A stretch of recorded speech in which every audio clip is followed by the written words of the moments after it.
आते हैं लॉन्स पे। मॉनसून से पहले जिनके जिनके पास लॉन्स हैं वो रेतीली, मतलब क्या कहते हैं उसको, नदी की मिट्टी, रिवर सैंड, कोई भी कॉम्पोस्ट और नीम खली, इनका अच्छे से मिश्रण करें। मैं रिपीट कर रही हूँ, रिवर सैंड जो पत्थर का चूरा आता है जिसको दिल्ली साइड में बदरपुर सैंड कहा जाता है, वो नहीं, जमुना रेत, किसी भी नदी की रेत।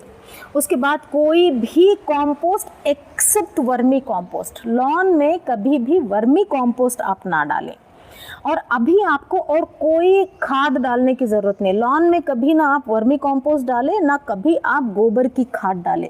लॉन में सबसे अच्छी जो खाद डलती है, जो आपकी विंटर्स में डलेगी, अभी नहीं डलेगी, वो है स्लज मैन्योर। वो हम बाद में विंटर्स के समय हम आएंगे लॉन्स के।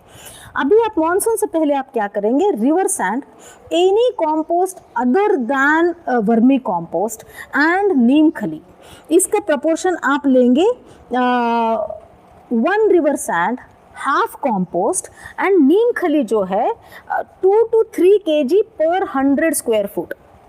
अब अभी लॉन आपका देख लीजिएगा कितना बड़ा है, सो उस हिसाब से नीम खली आप इसको 1:1/2 में मिक्स करेंगे, और इस मिक्सचर का आपके लॉन के ऊपर आधा से 1 इंच की पूरी लेयर देंगे। लॉन पहले मो करेंगे आप ये सैंड डालने से पहले, और मो करने के बाद में आप आधा से 1 इंच की पूरे आपके लॉन में इसकी लेयरिंग कर देंगे, ये इस मिक्सचर की, ये जो तीनों चीज़ों का मिक्सचर है।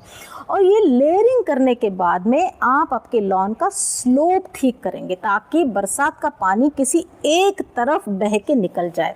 इससे क्या होगा, जो भी केंचुए, मुझे याद है पिछली बार मुझे शायद सुखदेव सिंह जी ने पूछा था कि मेरे लॉन में काफ़ी अर्थवर्म्स हो गए हैं और वो लॉन को डिस्टर्ब कर रहे हैं, मैं क्या करूं। सो जो भी अर्थवर्म्स हैं, जो मॉनसून में काफ़ी अर्थवर्म्स ज़मीन से बाहर निकल के आते हैं, वो अर्थवर्म्स इस सैंड में आने की कोशिश नहीं करेंगे। दूसरा, जो भी मॉनसून में आपके लॉन में वीड्स की ग्रोथ एक्स्ट्रा हो जाती है, सडनली वीड्स बढ़ जाते हैं मॉनसून में, वो वीड्स की ग्रोथ सप्रेस हो जाएगी। और जहाँ जहाँ पर आपके लॉन्स में अंडुलेशंस हैं, गड्ढे हैं, जहाँ पे पानी रुकने के चांसेस थे, जहाँ से सारी फंगल ग्रोथ या काई ये सब आपको दिखने लगती है, मॉनसून जैसे आता है आप लॉन में देखते काले काले पैचेस शुरू हो जाते हैं, और वहीं से आपकी लॉन की ग्रास मरनी शुरू हो जाती है। तो ये सब एडजस्ट हो जाता है सिर्फ एक सोल्यूशन से, sand, good compost except vermi compost, any other compost except vermi compost and नीम खली। इन तीनों का मिश्रण आधे से 1 इंच तक आपको देना है पहले लॉन मो करने के बाद। पानी का प्रावधान जो लॉन की जड़ों का एरिया है उसमें बहुत अच्छा होगा। पानी जहाँ पर बहकर जाना है वो चला जाएगा, पानी जहाँ पर पर्कुलेट होना है वो चला जाएगा। जितना मॉइस्चर रुकना है उतना ही मॉइस्चर होगा। प्लस ये जो सैंड का एक मीडियम होता है उसमें लॉन ग्रास की नई जड़ों को बहुत अच्छे से एक स्टिमुलेशन मिलता है, तो इसलिए लॉन ग्रास की ग्रोथ बहुत अच्छी होती है विदाउट वीड्स। सो ये बहुत इम्पॉर्टेंट होता है pre monsoon care for your lawns. उसके बाद में हम आते हैं, जब आप प्लांटेशन कर रहे हैं या आपका एग्जिस्टिंग प्लांटेशन है उसको आप क्या करेंगे। जो भी आपका एग्जिस्टिंग प्लांटेशन है इंक्लूडिंग फूड गार्डन, इसको आपको एक बरसात के बाद, एक अच्छी बरसात, अगर आपकी कम बरसात आई होगी तो 2 अच्छी बरसातों के बाद में गोबर खाद, कॉम्पोस्ट और नीम खली, इन तीनों का मिश्रण करके आप सारे अपने एग्जिस्टिंग फूड गार्डन में, सारे आपके प्लांट्स में, गमलों में जो आपने मल्च किया हुआ है उसी के ऊपर आपको फीड करना है। गुड़ाई करनी नहीं है और नीचे मिट्टी में आपको जाना नहीं है, ये गमलों के ऊपर ही। अगर आपकी गमले की सतह बिल्कुल भरी हुई है तब जाके आपका ये जो मल्च है जो आपने समर में किया हुआ था, इस मल्च को आप थोड़ा ऊपर नीचे कर ले, हाथ से कर ले या खुरपी से कर ले, और उसके बाद में ऊपर का थोड़ा जो इतना अच्छा गोल्ड वाला हिस्सा है वो थोड़ा निकाल ले और उसमें ये फीड डाले। वो निकाला हुआ एरिया आप किसी भी दूसरे नए गमले में डाल सकते हैं, उसको फेंके नहीं, क्योंकि वो आपके गमले में बना हुआ रेडी ह्यूमस है और रेडी कॉम्पोस्ट है, इसलिए उसको आपने फेंकना नहीं है। जो नए प्लांटेशंस कर रहे हैं खास करके गमलों में, उसको मैं हरदम कहती हूँ मल्टी लेयर प्लांटेशन करें, वो इवन आप फूड गार्डन्स में भी कर सकते हैं। अगर आपने कोई बड़ा 24 इंच या 30 इंच का गमला लिया है, उसमें आपने नींबू का पेड़ लगाया है, सो मैं एक एग्जांपल देती हूँ कि कंटेनर गार्डनिंग का एक प्रिंसिपल है, एक एस्थेटिक भी है, एक विजुअल अपील भी है। और जो हम कहते हैं कि मल्चिंग होना चाहिए, मिट्टी जो है सूरज को दिखनी नहीं चाहिए, और राइजोस्फीयर जो पौधे का रूट है वहाँ पर सॉइल लाइफ मैक्सिमम होना चाहिए, इन सब का प्रिंसिपल है। आपका जो मेन प्लांट होगा, हाइटेड प्लांट होगा, मैं उसको कहती हूँ थ्रिलर। एक आपका थ्रिलर होना चाहिए गमले में, जो आपके पौधे के गमले के सेंटर में होगा। उसके साइड में उससे लेस देन हाफ हाइट दूसरा प्लांट होगा, मैं उसको कहती हूँ फिलर। थ्रिलर, फिलर, और उसके बाद में उसके साइड में गमलों के रिम में एक कोई ऐसा पौधा आप लगाएंगे जो गमले से बह के बाहर आएगा, मैं उसको बोलती हूँ स्पिलर। Thriller, filler and स्पिलर।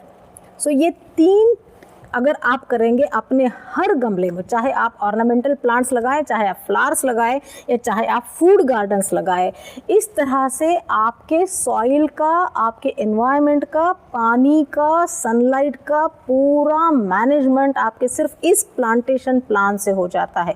वो चाहे आप ज़मीन पे कर रहे हैं, चाहे गमले में कर रहे हैं, चाहे छत पे कर रहे हैं, या चाहे आपके जहाँ पर भी आप ट्री प्लांटेशन कर रहे हैं, इस तरह से कर रहे हैं। सो ये सारा जो सनलाइट हार्वेस्टिंग, वाटर हार्वेस्टिंग, जो कुछ मैंने बातें करी, वो सारा आपके बस ये इस एक प्लान में आ जाता है। इस कॉम्बिनेशन में आप क्या लगा सकते हैं प्रैक्टिकली, थियरी तो हम सबको पता है। अगर आपने नींबू का पौधा लगाया है तो नींबू के पौधे के नीचे आप जो फिलर सेक्शन है उसमें या तो बेसिल लगा सकते हैं या तो मिर्ची लगा सकते हैं, ताकि ये जो मिर्ची का पौधा है ये नींबू के पौधे तक ऊपर तक ना जाए, और उसकी जड़ें भी जो है वो नींबू के पौधे के डेप्थ को जाके उसका न्यूट्रिशन ना ले। और उसके बगल में बेसिल या मिर्ची के बगल में या तो आप पुदीना लगा सकते हैं, या तो आप पालक लगा सकते हैं, कोई भी लीफी वेजिटेबल लगा सकते हैं। सो नींबू का पौधा आपका हो गया थ्रिलर।